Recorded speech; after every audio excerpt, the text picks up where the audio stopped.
seluruh surat dalam Al-Quran yang dibuka dengan wail, celaka, cuma 2 surat. Itu surat Wailul lil Mutaffifin sama surat Wailul likulli humazatil lumazah.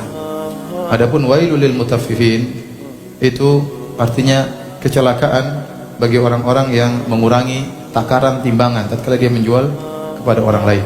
Ini berkaitan dengan orang yang mengambil hak orang, mengurangi hak orang. Harusnya dia jual dengan penuh timbangannya tapi dia kurangi. Karena ini berkaitan dengan hak orang lain, maka Allah mengatakan celaka. Karena kita tahu bahwasanya dosa ada 2 model. Dosa berkaitan dengan diri sendiri, ya, seperti berzina, mungkin kayak dosa berkaitan meninggalkan sholat, malas beribadah, puasa malas-malasan, ya. Ada dosa berkaitan dengan orang lain. Dan dosa berkaitan dengan orang lain lebih berbahaya.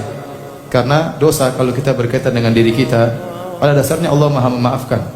Tapi kalau dosa berkaitan dengan orang lain, pada dasarnya orang lain akan nuntut kita pada hari kiamat kelak. Makanya Sufyan Ats-Tsauri pernah berkata, la antalqallaha bisab'ina dzamban fima bainaka wa bainallah ahwanu 'alaika min antalqahu bidzambin wahidin fima bainaka wa bainal ibad. Ya, bahwasanya engkau bertemu dengan Allah dengan membawa 70 dosa antara engkau dengan Allah masih lebih ringan daripada engkau bertemu dengan Allah dengan bawa 1 dosa engkau menzalimi orang berkaitan dengan hak orang lain. Imam Syafi'i pernah berkata, bi'sal zad lil ma'ad adwanu alal ibad. Seburuk-buruk bekal menuju hari kiamat adalah berbuat kezaliman kepada hamba Allah yang lain. Nah, dalam Al-Quran seluruhnya cuma 2 surat dibuka dengan wail, celaka. Yang pertama Wailul lil Mutaffifin, berkaitan dengan orang yang menzalimi orang lain dari sisi harta orang lain. Yang kedua surat yang akan kita bahas ini Wailul likulli humazatil lumazah, yang artinya celaka bagi setiap pengumpat dan pencela. Dan ini berkaitan juga dengan hak orang lain, tapi berkaitan dengan harga diri orang lain. Kita tidak boleh menzalimi orang lain berkaitan dengan darahnya, berkaitan dengan harganya, dengan hartanya, berkaitan dengan harga dirinya, tidak boleh. Dalam hadis kata Nabi SAW, inna dima'akum wa amwalakum wa a'radakum haramun alaikum. Sungguhnya darah kalian haram, tidak boleh ditumpahkan di antara kalian. Wa amwalakum, demikian juga harta kalian haram, tidak boleh diambil, ya.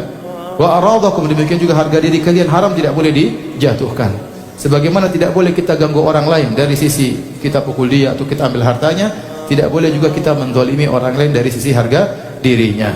Nah, surat Wailul likulli humazatil lumazah berkaitan dengan menzalimi orang lain dari sisi harga dirinya. Yaitu apa? Seorang yang humazah lumazah, yaitu mengumpat dan mencela. Ada perbedaan pendapat di kalangan para ulama, apa bedanya antara humazah dengan lumazah. Sebagian ulama mengatakan humazah yaitu mencela orang lain, mencela harga dirinya dalam kondisi orang lain tersebut tidak ada di hadapannya, seperti ghibah dan yang lainnya. Adapun lumazah artinya mencela orang lain di hadapannya, ente brengsek, ente rendahan, ente gini, ya, itu namanya lumazah. Sebenarnya ulama mengatakan humazah berkaitan dengan mencela orang lain dengan lirikan mata, dengan mencibir, dengan lisan, dengan gerakan misalnya begini atau gimana lah. Tapi kalau lumazah langsung dengan lisan. Lumazah langsung dengan apa? Lisan. Ya, intinya semua yang menunjukkan pencelaan, penghinaan, perendahan kepada orang lain, maka itu tidak diperbolehkan. Kalau Anda punya hal yang membuat Anda lebih daripada yang lainnya, bukan berarti Anda harus merendahkan yang lainnya. Oleh karenanya orang yang sering humazah lumazah, sering mencela, merendahkan, menghina, ini biasanya orang ini sombong. Karena tidaklah dia sering begitu kecuali dalam hatinya ada merasa tinggi, sehingga sedikit-sedikit merendahkan orang lain, ya. Tapi kalau dia tidak merasa tinggi, dia tahu dia juga punya kekurangan, dia tidak mudah untuk mencela orang lain. Dia juga tahu dia sering salah, dia sering melanggar, ya. Tapi kalau dia merasa tinggi, merasa hebat, maka dia mudah untuk mencibir, merendahkan, nyinyir orang lain. Itu humazah lumazah, ya.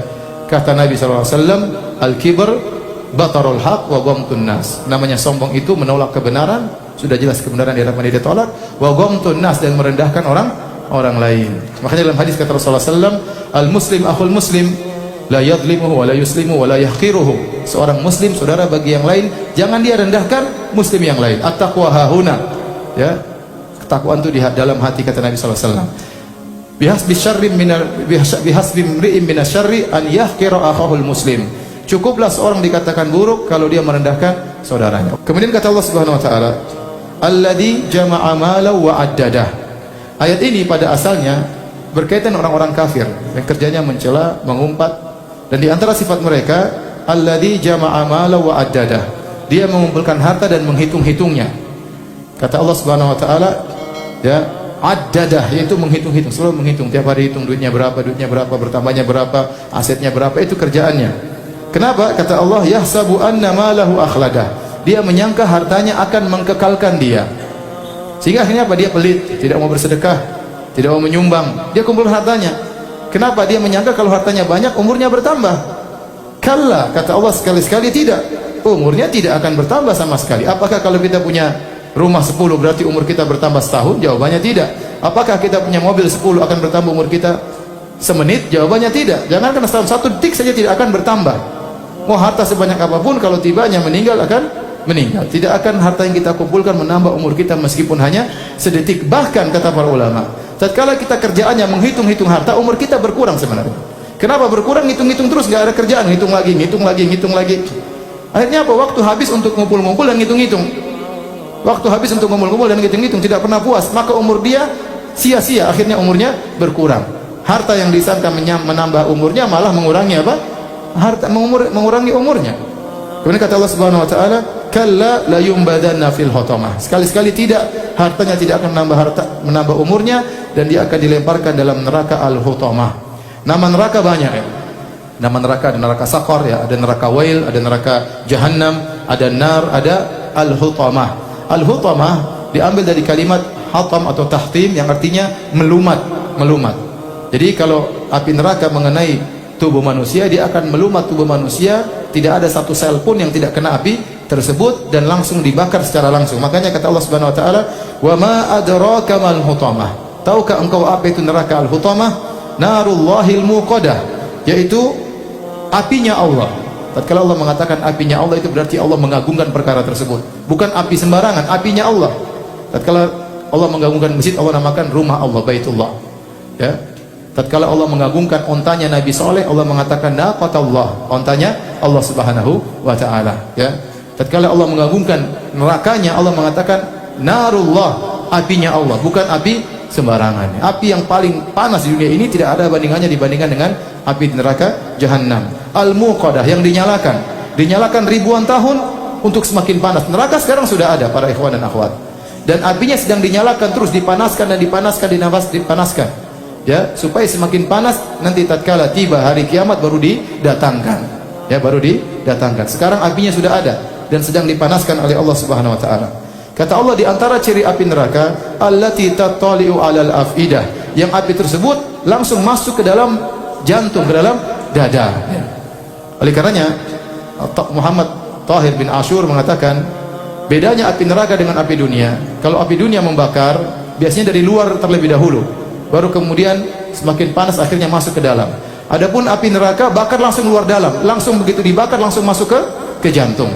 Ya, jadi apinya tidak di luar dulu baru dalam. Kalau kita bakar sate, luar dulu yang panas, nanti dalam baru belakangannya. Bisa jadi di luarnya hangus, dalamnya belum. Tapi kalau neraka Jahannam langsung dibakar luar dalam, langsung tembus ke dalam dada manusia. Dan sebagian ulama mengatakan disebutkan dada secara khusus karena disitulah tempat kesombongan. Kenapa orang ini mencela dan mengumpat? Karena ada kesombongan dalam dadanya, maka disebutkan secara khusus dadanya akan dibakar oleh Allah Subhanahu wa taala. Kemudian kata Allah Subhanahu wa taala, innaha 'alaihim mu'sadah, dan neraka itu ditutup oleh Allah Subhanahu wa taala, enggak bisa keluar. Ditutup rapat.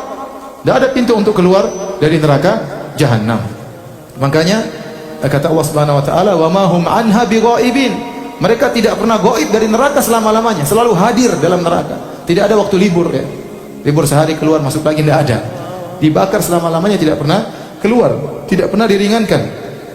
Kata Allah, yuriduna ay yakhruju minha wa ma hum bikharijina minha. Mereka ingin keluar dari neraka Jahannam dan mereka tidak bakalan keluar dari neraka Jahannam. Kemudian kata Allah di akhir ayat, fi amadin mumaddadah. Amad maksudnya adalah tiang-tiang yang mumaddadah, tiang-tiang yang panjang. Apa maksudnya? Dia mengatakan fi amadin mumaddadah, tiang-tiang panjang tersebut terbuat dari besi untuk menutup neraka. Jadi neraka sudah dikunci, ditutup lagi dengan apa? Tiang-tiang, sehingga nggak bisa keluar, nggak mungkin keluar.